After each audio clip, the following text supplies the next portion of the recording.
সারাদিন বাংলার পক্ষ থেকে আজকে আমরা এসে উপস্থিত হয়েছি মানিকতলা বিধানসভা কেন্দ্রে, যেখানে বঙ্গধ্বনি যাত্রার শুভ সূচনা করবেন শ্রী সাধন পাণ্ডে মহাশয়, রাজ্যের মন্ত্রী।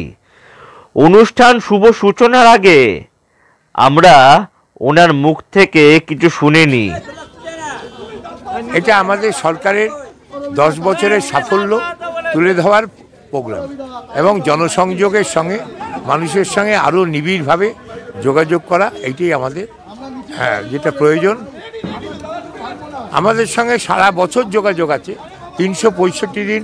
সুনন্দা আমার কাউন্সিলর, সেও বসে আছে আমার পাশে। তো আমি মনে করি যে আমাদের সংযোগ মানুষের সঙ্গে সব সময় আছে। 40 বছর ধরে মানুষ আশীর্বাদ করছে। এই লকডাউন পিরিয়ডে আমরা যেভাবে মানুষের পাশে দাঁড়িয়েছি করেছি এবং আমরা সব সময় মানুষের পাশে আছি, তাই মানুষের আশীর্বাদ নিয়ে আমরা চলি। মানিকতলা বিধানসভা কেন্দ্র থেকে প্রীতম মুখার্জির রিপোর্ট, সারাদিন বাংলা টিভি, কলকাতা।